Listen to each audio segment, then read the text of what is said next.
ప్రియా సహోదరి సహోదరులారా,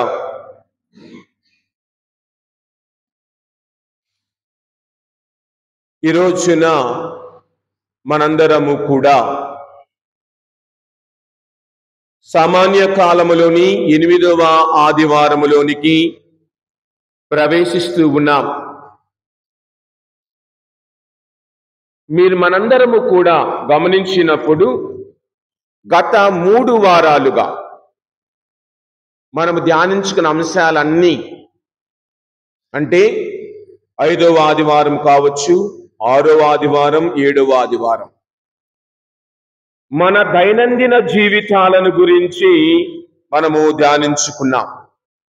పోయిన వారం మన శత్రువులను మనము ప్రేమించాలి అన్న మాటలను చూశాం. దానికి ముందు వారం అనగా 6వ వారములో దేవుని నుండి వరాలు పొందాలంటే మనము ఏ విధముగా జీవించాలో ధ్యానించాం. దానికి ముందు వారం అనగా 5వ ఆదివారాన్ని గమనించినప్పుడు మనము మన యోగ్యత అయోగ్యతలను గురించి ధ్యానించుకున్నాం. అంటే ఒక్కొక్క వారం ఎదుగుతూ వచ్చాం. మనం యోగ్యులుగా మారితే దేవుని వరాలు మనకు వస్తాయి. వరాలు మనలో ఉంటే నీ శత్రువుతో నీవు సఖ్యతగా సమాధానంగా ఉంటావు. నీవు శత్రువులతో అందరితో సఖ్యతగా ఉంటే నీ నోటి మాట, నీ పరివర్తన, నీ ప్రవర్తన చక్కగా ఉంటుంది అన్నది మనము గత 3-4 వారాలుగా ధ్యానించుకుంటూ మన అనుదిన జీవితంలో మానవుడిగా నీవు నేను ఎదుర్కొనే వాటి నుండి మనము ఆ యొక్క అంశాలను ధ్యానించుకున్నాం. ఈ రోజున ఇంకా లోతుగా వ్యక్తిగతముగా నీవు నేను ఏ విధముగా జీవించాలి, నీవు నేను ఏ విధముగా ఉండాలి అన్న మాటలను భగవంతుడు మన ముందు ఉంచుతూ ఉన్నాడు. ఈనాటి వాక్యములో మొదటి పట్టణాన్ని గమనిస్తే 3 విషయాలను అక్కడ చూస్తూ ఉన్నాం. 3 ఉదాహరణలు మనకు ఆయన ముందు ఉంచుతూ ఉన్నాడు. ఒకటి జల్లెడ, రెండవది కొత్తగా తయారు చేయబడిన కుండ, మూడవది ఒక వృక్షము, ఒక చెట్టు. ఈ 3 ఉదాహరణల ద్వారా మనము ఏమి నేర్చుకుంటున్నాము? మొదటి దాని నుండి గమనించినప్పుడు ఏమంటూ ఉన్నది? 5వ వచనము, మొదటి వచనం అంటే 5వ వచనం. ఊపిన జల్లెడలో మట్టి పెళ్ళలు మిగులునట్లే మనము ఎవడు మాట్లాడినా ముందు చూసేది ఎక్కడ తప్పు పట్టాలి. వీడి మాటలలో మనము ఎక్కడ తప్పు పట్టాలి. అవతలి వాడు మనవాడైతే ఎన్ని తప్పులు చేసినా వదిలేస్తాం. అదే సిరాకు పుత్రుడు యేసు జ్ఞాన గ్రంథం 13వ అధ్యాయం 22వ వచనం. ఈరోజు నీవు నేను వాక్యాలను, చాలా వాక్యాలు చదువుదాం. ప్రతి వాక్యము కూడా, ఇన్ని వాక్యాలు బైబిల్లో ఉన్నాయా అనిపిస్తుంది మనందరికీ కూడా.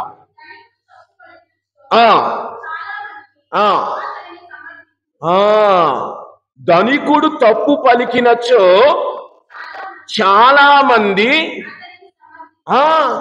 ఎందుకు? వాడి దగ్గర డబ్బులున్నాయి.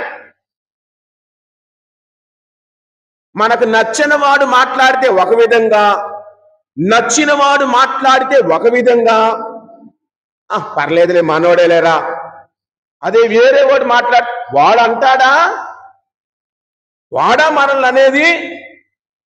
వాడు బతుకెంత? ఇదే ధనవంతుడు మాట్లాడితే డబ్బుంది కాబట్టి చలామణి అవుతుంది ఈ రోజుల్లో. తర్వాత వచ్చినాం ఏ మాటలు మాట్లాడకూడదో మాట్లాడినా ఏవేవో సాకులు చెప్పి అతన్ని సమర్థిస్తాం. తర్వాత వచ్చినాం ఆ ఆ పేదవాడు తప్పు పలికినతో నిందిస్తారు, వాడు మంచి పలికిన అసలు పట్టించుకోరు. తర్వాత వాక్యం తల్లి, ఒప్పు పలికినప్పుడు ఎవ్వరూ వినరు. ఎందుకు? వాడు పేదవాడు, వాడికి సంఘములో ఒక విధమైన స్థాయి లేదు, కాబట్టి వాడు ఏం చెప్పినా మనకు నచ్చదు కదా. డబ్బులున్నవాడు ఏం చేసినా సమర్థిస్తాం, కారణం వాడి నుండి మనకు లబ్ధిని పొందుతున్నాం కాబట్టి. కావున ప్రియ సహోదరి సహోదరులారా, ఈ రోజున మనము ఏమి నేర్చుకుంటున్నాం? జల్లెడ ఊపిన జల్లెడలోనట రాళ్లు మిగులునట్లుగా మన సంభాషణలో తప్పులు మిగులుతాయి. గమనించినప్పుడు ప్రియ సహోదరి సహోదరులారా, ఈ లోకములో మనం గమనిస్తే సామెతల గ్రంథం 18వ అధ్యాయం 21వ వచనము, సామెతల గ్రంథం, జీవము మరణమును నాలుక ఆధీనములోనే ఉన్నవి, నరుడు ఎట్లు దానిని వాడుకొనునో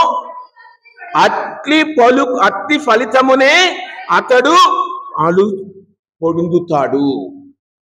నీ పలుకులను బట్టి నీకు ఫలితము వస్తుంది. నీ పలుకులను బట్టి నీకు ఫలితము వస్తుంది. కావున అందుకే ఈనాటి సువార్తలో ప్రభు ఒక మాట అన్నారు, కపట వేషధారి.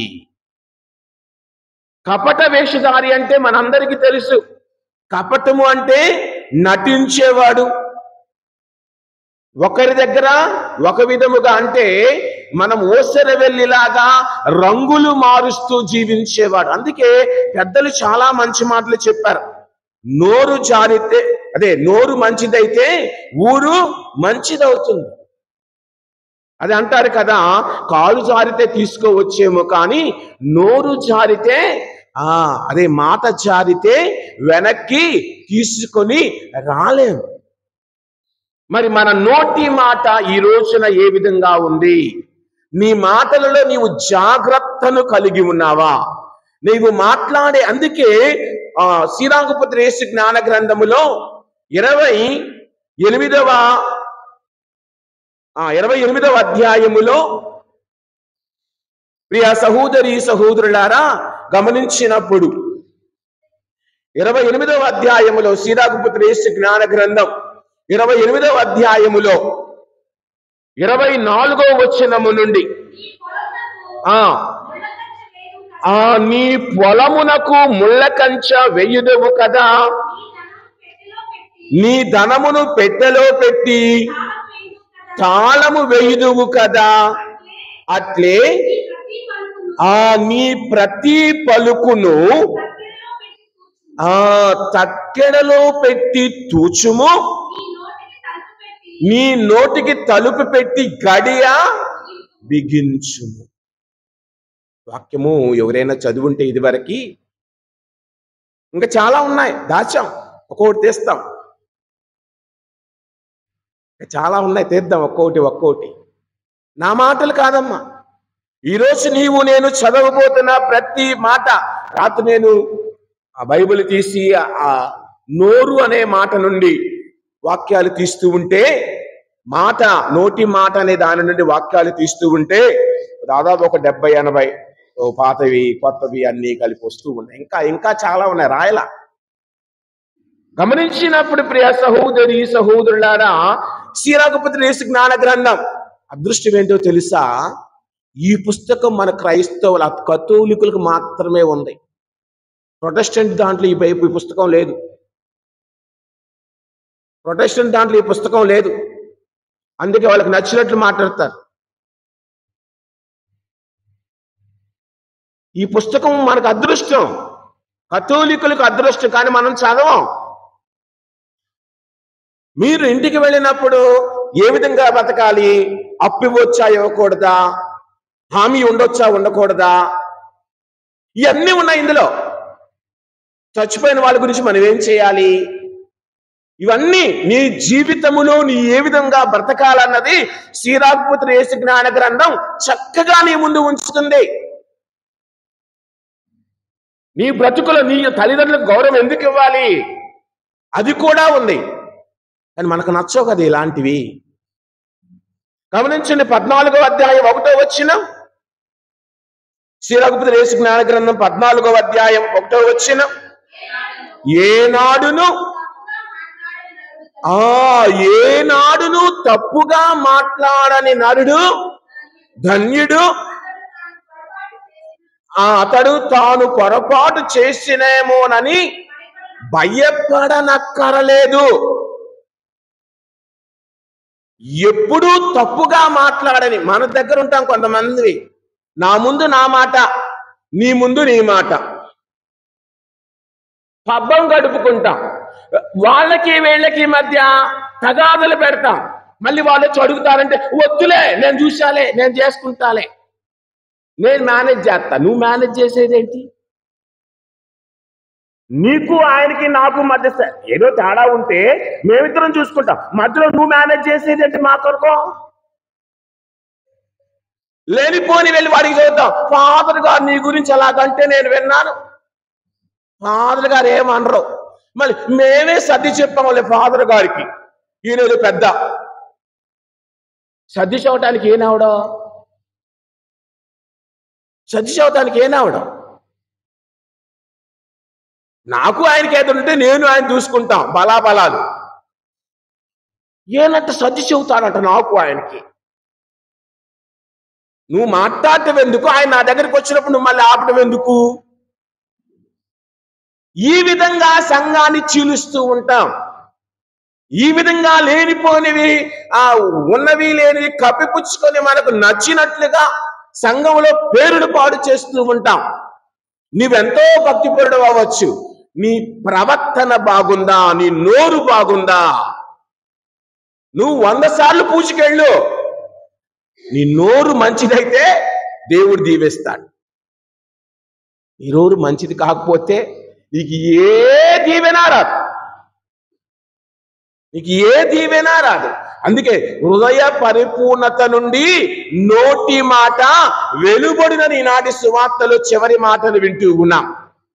కావున ప్రియ సహోదరి సహోదరులారా, ఈ రోజున నీవు నేను నేర్చుకునే అంశాలు ఒక్కసారి ఒక్కొక్కటి చదువుకుంటూ వెళదాం. యాకోబు రాసిన లేఖ 3వ అధ్యాయం 8వ వచనములో, యాకోబు రాసిన లేఖ 3వ అధ్యాయం 8వ వచనములో, కానీ నాలుకను లోబరుచుకొనిన మానవుడు ఎవ్వడును లేడు. అమ్మా అది విశ్రమింపని చెడుగు, ఘోర విషపూరితము.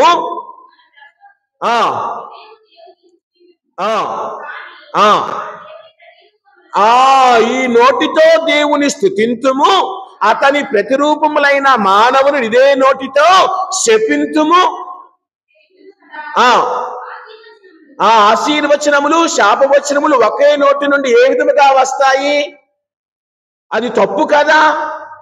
ఇదే నోటితో పక్కవాడిని దూషిస్తాం, బయటికి తలుపు నుంచి బయటికి వెళ్ళగానే. వాడు అలా అంటాడు, వీడు ఎలా అంటాడు, వాడు అదే చేస్తున్నాడు, మా వదిన గారు అలాగా, మా మరిది గారు అలాగా, మా ఇంట్లో వాళ్ళు అలాగా, మా అత్తగారు ఎలాగా, మా ఆయనలాగా, మా మామగారు ఎలాగా. నోటికొచ్చినట్లు మాట్లాడతాం. ఈరోజు వాక్యం సెలవిస్తూ ఉంది, నీ నోటి మాటతోనే నీవు తీర్పునకు గురి అగుతూ ఉన్నావు. కావున ప్రియ సహోదరి సహోదరులారా, నీవు నేను అందుకే అంటూ ఉన్నాడు సామెతల గ్రంథం 21వ అధ్యాయం 23వ వచనములో, సామెతల గ్రంథం 21వ అధ్యాయం 23వ వచనములో, నోటిని అదుపులో పెట్టుకొనువాడు. అంతే కదమ్మా, నోరు జాగ్రత్తగా ఉంటే మన దగ్గరికి ఎవడో రాడు, అనవసరంగా మాట్లాడకపోతే. నోటిని అదుపులో పెట్టుకొనువాడు ఆపదల నుండి తప్పించుకొనును. అలాగనే అదే సామెతల గ్రంథం 13వ అధ్యాయం 3వ వచనములో, పెట్టుకొనని వాడు పెట్టుకునేవాడు జీవమును బాడయును, తెగవాగెడివాడు బ్రతుకును. కొంతమంది ఇంకా నోరు తెరిస్తే మాటలే ఏం మాట్లాడతావో తెలీదు. అతిగా వాగినచో తప్పులు దొర్లును అని వాక్యము సెలవిస్తుంది.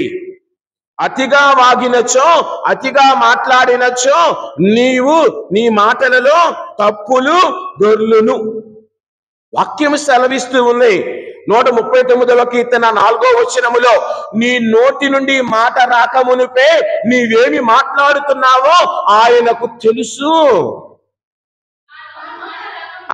నా నోట మాట రాకమునిపే నేనేమి చెప్పుదునో ఆయన ఎరుగుతుడంట. కాబట్టి నువ్వేం మాట్లాడినా ఆయనకు తెలుసు. ఎవరు చూడటం లేదు కదా, నేను చీకట్లో లేక ఎవరూ లేని దగ్గర ఇద్దరమే మాట్లాడుకుంటున్నాం. నీ మధ్య ఎప్పుడు మూడో వ్యక్తి ఉన్నాడు, ఆయనే దేవుడు. ముఖ్యంగా ఫాదర్లు మాకు వాడు బాగుపడుతుంటే వాడు చేస్తాడు, ఆ ఫాదర్ గారు అలాగా, ఈ ఫాదర్ గారు ఇలాగా. ఈ మధ్యలో అది పోయింది, పర్వాలా. జనాలు ఎక్కువైపోయారు. మా ఫాదర్ అలాగా, మా ఫాదర్ అది చేస్తాడు, ఇది చేస్తాడు. లేనిపోని ఫాదర్ల మీద ప్రచారాలు చేయడం, ఇంకేం పని లేదు వీళ్ళకి. ఇలా నోరు తెరిస్తే ఇంకా తిట్టడమే, వాళ్ళ పని తిట్టడమే. లేకపోతే ఆయన పరువు తీసేది. ఈ రోజున వాక్యము తెలియజేస్తూ ఉంది. కావున ఈ రోజున నీవు నేను నేర్చుకోవలసినది అదే. ఎలాగ నీ మాటలు ఉన్నాయి, నీ మాటలలో నీవు ఏ విధముగా ప్రవర్తిస్తున్నావు, నీ మాటను బట్టే నీ జీవితము ఆధారపడి ఉన్నది. శ్రీరాఘపుత్ర యేసు జ్ఞాన గ్రంథం 28వ అధ్యాయం 12వ వచనం ఒకసారి చూద్దాం. అమ్మా నిప్పురవ మీద ఊదినచో మంట లేచును, అదే నిప్పురవ మీద ఉమ్మి వేసినచో ఆరిపోవును. ఈ 2 కిలోలు ఇదే నోటితో నిప్పు రావాలంటే ఓదాలి, అదే నిప్పు ఆర్పాలంటే ఉమ్మి వేయాలి. ఆపే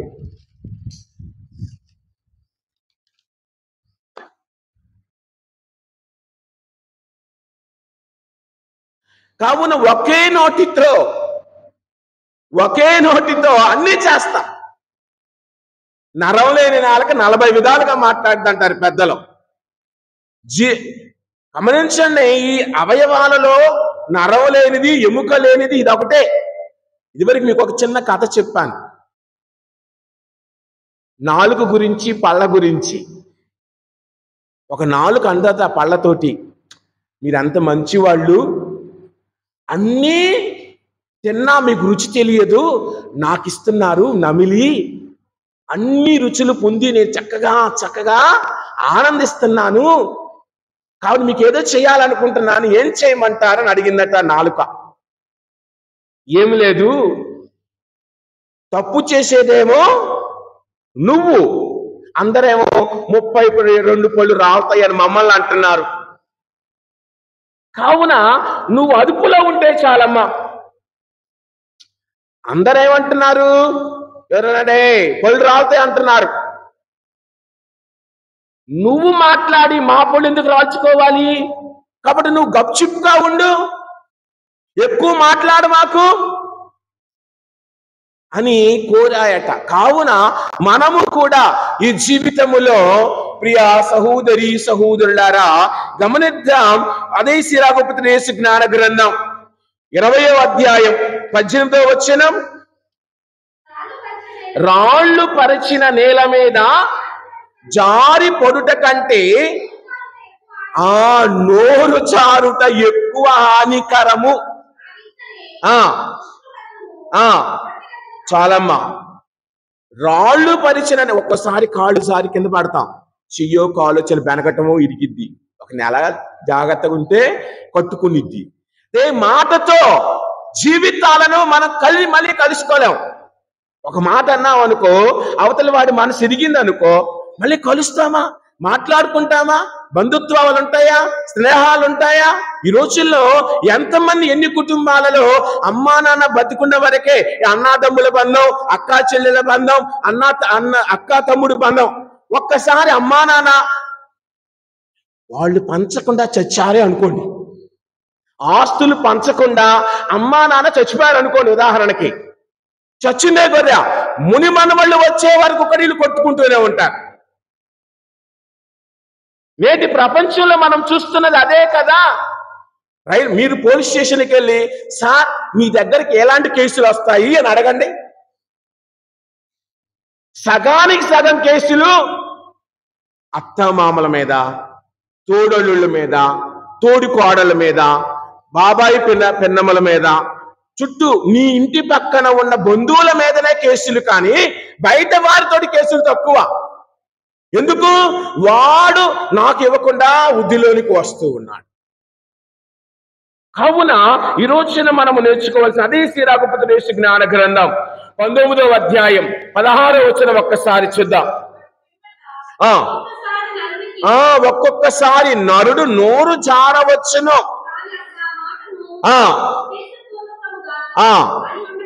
అని ఉండకపోవచ్చును. నోటి మాటలలో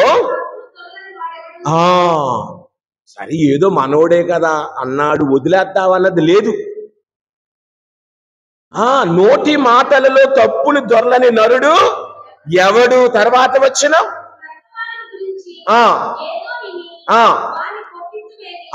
ఇదండి, ఎవడో వచ్చి చెప్పాడు గన్నయ్య గారు నీకు, నీ గురించి ఎవడో ఏదన్నాడంట.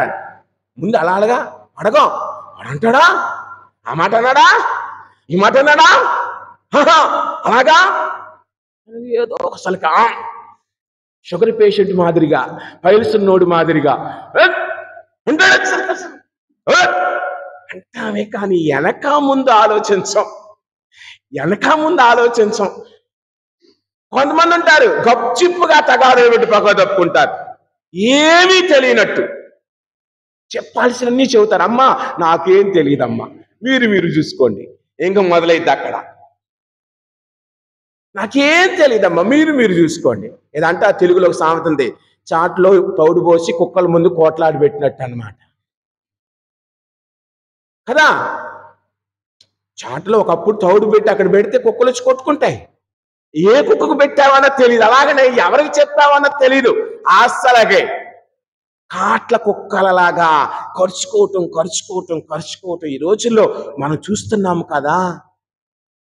ఇంకా ఈ టీవీ సీరియల్స్ వచ్చారు, అది ఇంకా ఎక్కువైపోయింది ఈ సమస్యలు.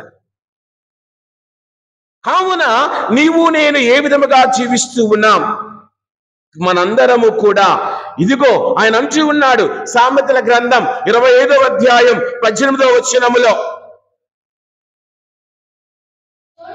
తోటి వారి మీద అబద్ధ సాక్ష్యములు చెప్పనివాడు, చెప్పువాడు కత్తివలే, గదవలే, ఆ వాడి అయిన బాణముల వలె హానికరుడు. కొండెములు చెప్పేవాడు, అబద్ధాలు చెప్పేవాడు, అలాంటి వాడట గద కంటేను, కత్తి కంటేను, వాడి అయిన బాణము కంటేను హానికరుడు. పాము కాటేసిన ఒక అరగంట బతుకుతామేమో. ఇలాంటి వాళ్ళ మాటల వలన జీవితాలు నాశనమైపోతూ ఉంటాయి. ఈ రోజున వాక్యము సెలవిస్తూ ఉంది. ఇక మొదటి పట్టణములో 2వ వాక్యంలోనికి వెళదాం. 6వ వచనం, కుమ్మరి చేసిన కుండకు ఆవమమే పరీక్ష. ఆవమంటే ఏదో ఆవము అంటే వేడి. ఇప్పుడు పచ్చి కుండను ఏం చేస్తారు, గడ్డిలో పెట్టి చుట్టూ పైనంతా గడ్డి అవన్నీ వేసి వేడి చేసినప్పుడు పచ్చిదనం అంతా పోయి గట్టిదనము వస్తుంది. అలాగనే మానవుడి యొక్క నోటికి కూడా ఆవము అనగా అలాంటి మాటలే. జాగ్రత్త. 3వది ఏమిటి? చెట్టు కాపును బట్టి దానికి ఎంత పరామర్శ జరిగేనో గుర్తింపవచ్చు. అలాగనే మన నోటి మాటలు బట్టి మన జీవిత విధానము, తర్వాత చివరి వచనం అది 7వ వచనం, ఆ నరుని యొక్క సంభాషణలు బట్టి అతనికి పరీక్ష. అమ్మా, ఏ నరుడు కానీ మనం అంటాం ఆయన అలాంటోడండి, ఈయన ఎలా అంటాడండి. ముఖ్యంగా ఫాదర్లు ట్రాన్స్ఫర్ అయ్యి కొత్త ఫాదర్లు, ఫాదర్లు వెళ్ళిపోయి కొత్త వాళ్ళు వస్తే ముందు మా ఫాదర్ గారు ఇలా ఆయన గురించి తెలియకుండానే పొగిడేస్తాం. అదృష్టం నా గురించి ఏం చెప్పలేదు, ఎందుకు నేనేం మాట్లాడలేదు వచ్చిన రోజు. ఎందుకంటే నా గురించి ఎవరికి ఏం తెలియదు, మొదటిసారి బయటికి రావటం కదా. నెక్స్ట్ టైం వేరే దగ్గరికి వెళ్తే ముందుగానే ఫోన్ చేసి అడుగుతారు మమ్మల్ని. వచ్చే స్వాములు వారు ఎలాంటోడు, మనం మంచోడికి చేస్తే పర్వాలా, వల్లమాలు ఎవడో నా మీద కోపం ఉన్నోడికి ఫోన్ చేశాడు అనుకోండి, అవతలోడు ఆ విచారణోడు ఎవడో అనిల్ ఫాదర్ గురించా ఎదవండి. టీవీలో ఒకటి టిక్టాక్ లో ఒకటి వచ్చింది, నేను వెదవనండి, మా అమ్మ నాన్న గౌరవించనండి అని ఒక పిల్లగాడు చెబుతుంటాడు.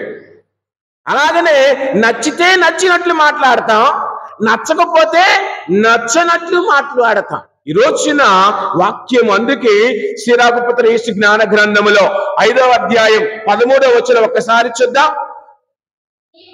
నీ మాటల వలననే నీకు ఖ్యాతియు అపఖ్యాతియు కలుగును, నీ నాలుక వలననే నీవు నాశనమును తెచ్చుకొందువు. తర్వాత వచ్చిన నీవు చారీలు చెప్పుటలో దిట్టవు అనిపించుకొనవలదు, నీ నాలుకతో ఉచ్చులు పన్నవద్దు. నా మాటలు కాదమ్మా, నన్ను అందులో ఇన్వాల్వ్ చేయొద్దండి. నా కోసం వాక్యము దేవునిది, దేవుని మాట. ఎప్పుడు రాశారు? యేసు ప్రభు పుట్టక ముందే రాయబడింది. ఇప్పుడు 2025 సంవత్సరాలకు కూడా ఖచ్చితంగా నేటి సమాజంలో ఏం జరుగుతుందో పోసగుచ్చినట్లుగా నీ ముందు ఉంచుతున్న వాక్యము ఇది. అందుకే అదే సామెతల గ్రంథం 10వ అధ్యాయం 10వ వచనం ఒకసారి చూద్దాం. నీవు నమ్మిన దానికి, అదే 5వ అధ్యాయంలోనే 10వ వచనం. లేదమ్మా, నీవు నమ్మిన దానికి కట్టుబడి ఉండుము, నిజాయితీని. అదండి, మనము నమ్మిన దానికి కట్టుబడాలి. మన మాటలలో నిజాయితీని చూపెట్టాలి. కొంతమంది ఉంటారు చెప్పిన కానీ ఫాదర్ గారు మా గురించి చూస్తున్నారు, మా గురించి. దురదృష్టం ఏంటంటే ఈరోజు ఎక్కువ మంది గుడికి రాలా. పర్వాలేదు, ఇది కోలా టీవీలో అవైలబుల్గా ఉంటుంది, మీకు ఎప్పుడు చూసుకోవాలనుకున్నా చూడవచ్చు. ప్రసంగాలన్నీ, షార్ట్స్ అన్నీ ఫాదర్ గారి పేరు మీద కొట్టినా వస్తాయి. ఇతరులకు పంపించండి అప్పుడప్పుడు. మీ ఫాదర్ గారు కూడా కొద్ది వాక్యం చెప్పగలరని ఇతరులకు తెలియచేయండి. అంటే నేను గొప్ప వాక్యం చెప్పేవాడిని కాదు. రోజున ఆయన అంటూ ఉన్నది ఏమిటి? నీవు నమ్మిన దానికి కట్టుబడి నిజాయితీగా నీ పలుకల్లో ఉండము. అందుకే ఉపదేశకుడి గ్రంథం 5వ అధ్యాయం 5వ వచనం, 5వ అధ్యాయం 5వ వచనం, నీ మాటల వలననే నీవు పాపము మూట కట్టుకుందు. ఎవడు మనకు పాపం చేయమన్నప్పుడు మన మాటల వలననే మనము పాపమును మూట కట్టుకుందుము. తర్వాత ఈ పాప సంగీతం వేయాల్సి వచ్చింది కదా. తరువాత నీవు యాజకుని వద్దకు వెళ్ళి, అయ్యా నా మాటలలో తప్పున్నది, నేను ఆ విధంగా అనుకోలేదయ్యా. అదే కదమ్మా, నేను ఆ విధంగా అనుకోలేదు, ఈ విధంగా అనుకున్నాను, వాళ్ళు వక్రీకరించారయ్యా, నన్ను క్షమించు అని పాప సంగీతం చేయాలా. కొంతమంది ప్రొటెస్టెంట్స్ అంటారు పాప సంగీతన గురించి బైబిల్లో ఎక్కడుంది? ఇక్కడుందిగా. నీ నోటితో పాపము చేయవద్దు, ఒకవేళ చేసినతో ఏం చేయాలట? యాజకుని వద్దకు వెళ్ళి నీ పాపములను ఒప్పుకోవాలి కాబట్టి పాపము చేయవద్దు. కావున ప్రియ సహోదరి సహోదరులారా, అందుకే తర్వాత అదే ఉపదేశకుల గ్రంథం 6వ అధ్యాయం 11వ వచనం, ఎక్కువగా మాట్లాడుతా నిక్కముగా నిష్ప్రయోజనము, దాని వలన ఎట్టి లాభము లేదు, జీవించును అర్థము లేని జీవితం. ఎందుకు జీవిస్తున్నాం కూడా తెలియదు ఒక్కోసారి, ఎందుకు జీవిస్తున్నాం కూడా తెలియని జీవితాన్ని మనం జీవిస్తున్నాం ఒక్కోసారి. కావున ఉపదేశకుడి గ్రంథాన్ని జాగ్రత్తగా చదివితే అంతయు వ్యర్థమే, మానవ జీవితం కూడా వ్యర్థమే అంటాడు ఆయన ఒక్కోసారి. కావున నీ జీవితము వ్యర్థము కాకుండా సార్థకత కావాలంటే నోటి మాటను అదుపులో ఉంచుకోవాలి. గమనించితే శ్రీరాగోపదేశ జ్ఞాన గ్రంథం 4వ అధ్యాయం 24వ వచనములో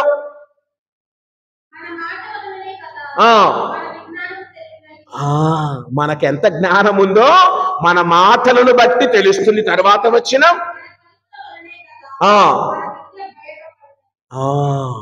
నీవెంత చదివావు, నీ చదువుకు తగిన జ్ఞానం నీలో ఉన్నదా అన్నది నీ మాటలను బట్టి, నీ యొక్క వాక్యాలను బట్టి. చక్కగా మాట్లాడితే వీడు బుర్రన్నోడు, అదే మాలాంటి ఫాదర్ గారికి మాట్లాడటమే తెలుసు. ఆశ్చర్యించుతుంది. మా గురించి చెప్పాలంటే మీకు చాలా వస్తాయి నోట్లో నుంచి. కావున ప్రియ అదే సామెత ఇస్రాకులో కొంచెం కిందకు వచ్చినట్లయితే 7వ అధ్యాయంలోనికి వస్తే 13వ వచనము, అసలు కొండెములే చెప్పకము, ఏ ప్రయోజనము లేదు. అబద్ధాలు ఎందుకు చెప్పాలి, కొండాలు ఎందుకు చెప్పాలి, దానివల్ల ప్రయోజనమే లేదు. తర్వాత వచనం, దీర్ఘ ఉపన్యాసములను పెద్దల దగ్గర నీ చెప్పనవసరం, వాళ్ళకి తెలుసు నీ బతికేంటో, నీ జీవితం ఏంటో వాళ్ళకి తెలుసు. తర్వాత వచ్చిన మనం ప్రార్థన చేస్తాం. నేను వచ్చిన కొత్తలో కుటుంబంలో అక్టోబర్లో ప్రార్థన పెట్టారు. ప్రతి గుర్తుకు ముందు చిన్న ప్రార్థన చెప్పే అలవాటు ఉంది. ఎక్కడ నేను ఆపిచ్చానులే, మామూలు చెప్పిందే ఇక్కడ అదే చదువుతుంది వాక్యం. నీవు ప్రార్థన చేయనప్పుడు అయ్యా ఏసయ్యా ఇదే ఆయన అలా ఇలా అయ్యా మా ఫాదర్ గారికి మంచి ఆరోగ్యం, మళ్ళీ మా ఫాదర్ గారికి మంచి ఆయన మంచి, ఆ కుటుంబానికి అది, ఈ కుటుంబానికి చెప్పిందే ప్రొటెస్టెంట్స్ లాగా. నీవు ప్రార్థించక ముందే నీవేమి అడుగుతున్నావు ఆయనకు తెలియని వాక్యం సెలవిస్తూ ఉంది. వ్యర్థ ప్రలాపన వద్దు అని వాక్యం సెలవిస్తూ ఉంది. అలాగే శ్రీరాగోపదేశ జ్ఞాన గ్రంథం 20వ అధ్యాయం 6వ వచనం ఒకసారి చూద్దాం. ఏమి మాట్లాడవలయునో తెలియక, ఏమి మాట్లాడాలో తెలియక కొందరు మౌనంగా ఉంటారట. ఎప్పుడు మాట్లాడాలో తెలిసి కొందరు మౌనంగా ఉంటారట. నా మాటలు కాదమ్మా, నా మాటలు కాదు. అది అంటారు కదా, చాలమ్మా నేను చదువుదాం. తెలుగులో ఒక మాట ఉండిద్ది,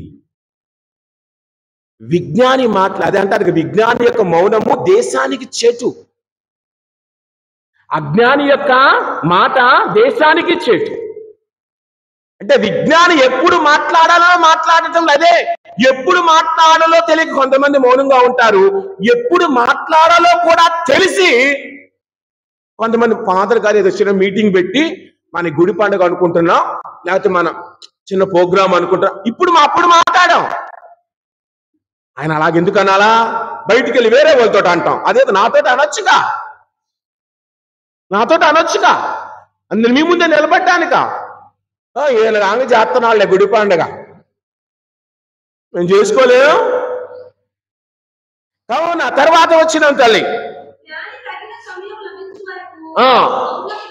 మౌనముగా ఉండెను,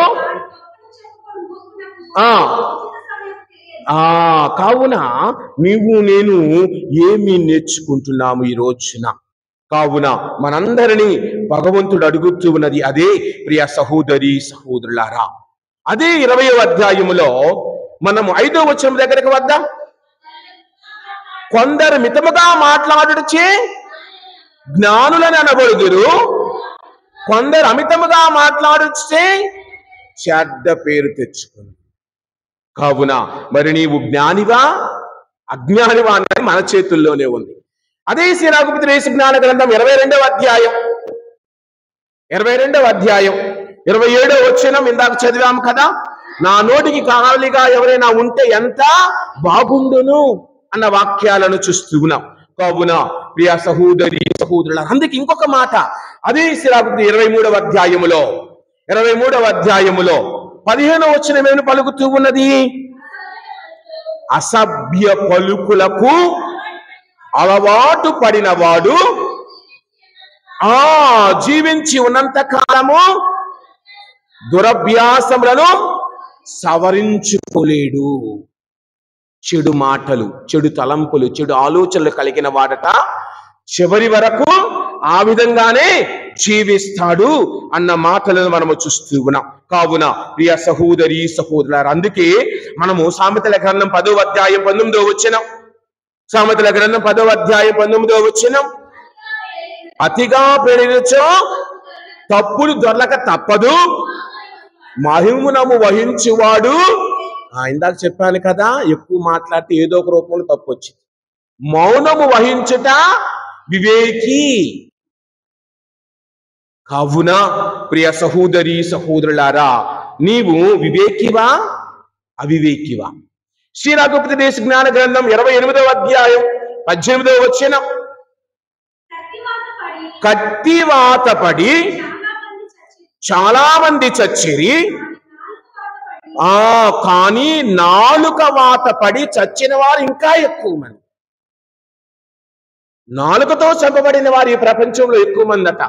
అదే సామెతల గ్రంథములో మనము 19వ వచనం, నాలుక ఉపద్రవమునకు లొంగనివాడు, దాని ఆగ్రహమునకు గురి కానివాడు, దాని కాడిని మెడ మీద పెట్టుకొని మోయనివాడు. తరువాత వచ్చిన చదువు 20వ వచనం, ఇనుప కాడి ఘోరమైన చావు,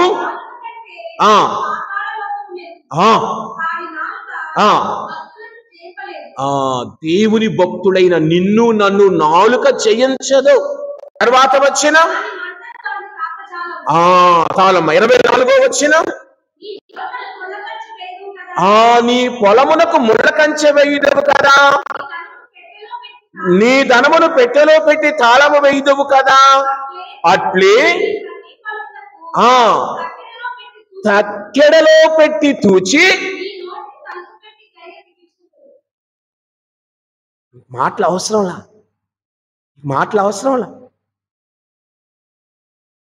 నేను అన్నవి కాదు కదా. నీ మాటలను తక్కెడలో పెట్టి మరీ తూచి మాట్లాడాలి. ఆచి తూచి అంటాం మనం తెలుగులో. ఆచి తూచి మాట్లాడాలి, తొందరపడి మాట్లాడకూడదు. కావున నీ మాటలలో నీవు ఏ విధముగా ఉన్నావు ఈ రోజున? ముఖ్యముగా నేను 2-3 వారాల క్రితం కూడా చెప్పినట్టున్నాను, గురువుల గురించి, కన్యాస్త్రీల గురించి అవాకులు చవాకులు పేరే వాళ్ళు ఈ లోకంలో, ఈ ప్రస్తుత సమాజంలో చాలా మంది ఉన్నారు. గమనించండి, నీవు దైవ భక్తుడు అని వాక్యాన్ని చెప్పేవాడివైతే నీ ప్రవర్తన ఏ విధంగా ఉంది, నీ నడవడిక ఏ విధంగా ఉంది, నీ మాట తీరు ఏ విధంగా ఉన్నది? ఈ రోజున ఆయన నిన్ను నన్ను అడుగుతున్నది అదే. కావున ప్రియ సహోదరి సహోదరులారా, అందుకే 141వ కీర్తన 3వ వచనం ఒక్కసారి చూద్దాం. 141వ కీర్తన 3వ వచనం, ప్రభువు నా నోటికి కావలి పెట్టుము. చూడండి, నా పెదవుల దగ్గర ప్రభు ఏమంటూ, నా లోనికి వెళ్ళేది కాదు, నిన్ను అపవిత్రపరిచేది నీ నోటి నుండి బయటకు వచ్చేదే నిన్ను అపవిత్రపరచును. అది హృదయ పరిపూర్ణత నుండి నోటి మాట వెలువడును. అది ఈనాటి సువార్త. మరి నీవు నేను ఏ విధముగా వాక్యాన్ని వింటూ ఉన్నాం? ఇంకా చాలా ఉన్నాయి, సమయం లేదు. ఒకసారి ఆలోచిద్దాం ప్రియ సహోదరి సహోదరులారా. మన నడవడికను బట్టి, మన మాట తీరును బట్టి కావున మనము ఏ విధముగా, అందుకే ఒక్కసారి సామెతల గ్రంథం 6వ అధ్యాయం 16వ వచనం నుండి చిన్నగా చదువుకుంటూ వెళదాం. చివరి 2 వాక్యాలు. 7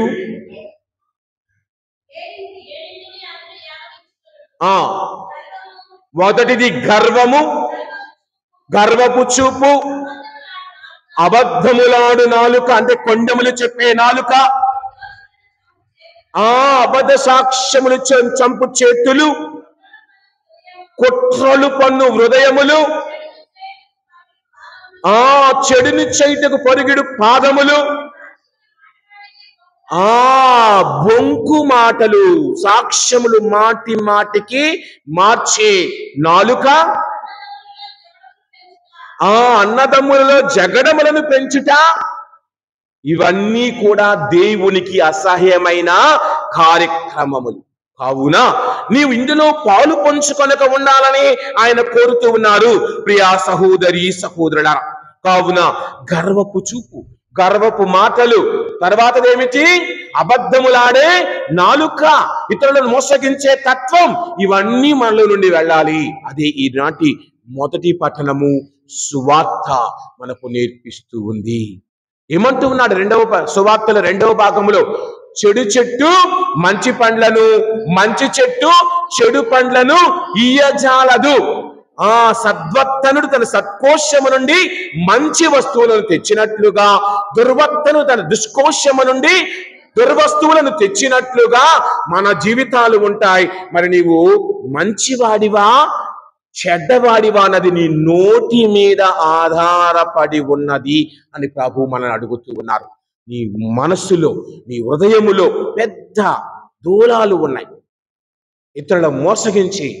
దేవుడు అంటూ ఉన్నాడు, ముందు అది తీసిరే, తరువాత నీ సహోదరుడి గురించి ఆలోచించు, నీ జీవితమును ముందు నీవు ఆలోచించని వాక్యము సెలవిస్తుంది. కావున ప్రియా సహోదరి సహోదరులారా, కావున 21వ కీర్తన 28వ వచనం ఒక్కసారి చూద్దాం. సిరాగుప్తురేసు జ్ఞాన గ్రంథం 21వ కీర్తన 28వ వచనం.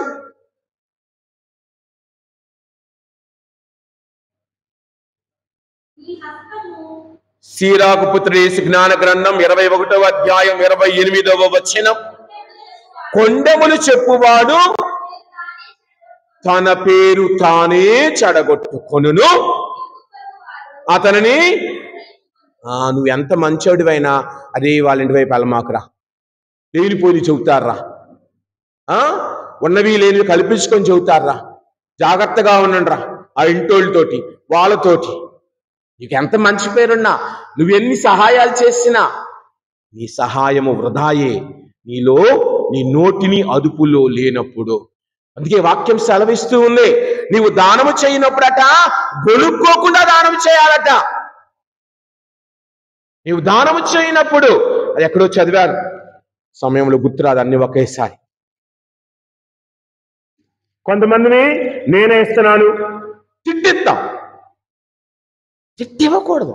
ఇచ్చేదేదో శుభ్రంగా. నాకు ఒక్కసారి సడన్ గా వస్తారు కొంతమంది, మళ్ళీ కోపం వచ్చింది, ఏదో రాసుకుంటూ ఉంటా, సడన్ గా ఏదో రాసుకుంటూ నిద్రపోతుంటే బిల్లు కొట్టేస్తారు. షుగర్ ఉన్న వాళ్ళకి చెప్పాను కదా ఇందాక, తొందరగా కోపం వచ్చింది. ఏదో మనసు లగ్నం చేసుకొని అప్పుడే ఏదో రాయిపోతూ ఉంటామా, ఏం చేయాలి వాళ్ళని చూడగా అప్పుడు ఆ కోపంతో వచ్చేస్తామా, వాళ్ళ ముఖం చూడగానే అయిపోయింది, అన్ని దిగిపోతాయి, బీపీలు షుగర్ అన్ని. కావున నీవు దానము చేయనప్పుడు ఎలాగుండాలట? నీవు దానము చేయనప్పుడు అస్సలకి మనము ఇచ్చేది ఏదైనా ఇవ్వాలి, అంతేకాని నేను ఇస్తాను నువ్వు తీసుకుంటున్నావు కదా. కాబట్టి మనందరము ఆ విధంగా ఉండాలి. కావున ప్రియ సహోదరి సహోదరులారా, మనందరము కూడా ఆ విధంగా జీవించాలని వాక్యము సెలవిస్తుంది. అందుకే ప్రియా మంచి చెడులు 37వ వచనం ఇందాక చదివాం. సిరాకు పుత్రుడి జ్ఞాన గ్రంథంలో 37వ వచనంలో 37వ అధ్యాయం 16, 17, 18 మంచి చెడు జీవం మరణము 4 అంశములు మానవుని ఆలోచన జన్మస్థానమే వాటిని నాలుకను పరిపాలించు. ఏంటమ్మా? మంచి చెడు జీవము మరణము అను 4 అంశములకు మన ఆలోచనయే జన్మస్థానము. కానీ వీటన్నిటినీ నాలుకయే పరిపాలించును. మనల్ని పరిపాలించేది బుద్ధి నాలుక. యాకోబు రాసిన లేఖ 4వ అధ్యాయం అంతా చదువుకుంటూ వెళితేనమ్మా, నాలుక చిన్నదే, చిన్న నిప్పురవ్వ ఏ విధముగానైతే పెద్ద అడవిని తగలబెడుతుందో. 12వ వచనం చూద్దాం ఒకసారి. యాకోబు రాసిన లేఖ 3:12.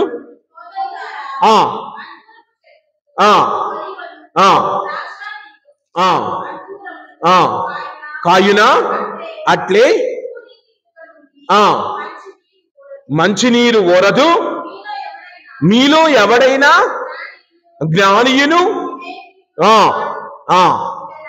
చాలమ్మా. దానికి ముందు వచ్చిన 8వ వచనం, కానీ నాలుకను ఎవడును జోషము ఘోర విషపూరితము. చాలమ్మా. దానికి ముందు వచ్చినాలు కూడా చదివితే 6, 7, 8. నాలుక నిప్పు వంటిది, అది దోష ప్రపంచము, మన శరీరము, అది మన శరీరం అంతయో మలినము చెయ్యి. ఈ నాలుక మన శరీరాన్నంతా మలినం చేస్తుంది, గుర్తించలేకపోతుంది. కావున ఈ రోజున వాక్యమును బట్టి గుర్తిద్దాం. దేవుడు తన వాక్కుతో మనందరినీ శుద్ధి చేయాలని, తన వాక్కుతో మనందరినీ ఆశీర్వదించాలని, మన నోటి మాటతో పరిపూర్ణత పొందే విధముగా దీవించాలని మనందరం ఈ దివ్య బలిలో ఆ ప్రభువుని మనసా వాచా కర్మణ ప్రార్థిద్దాం.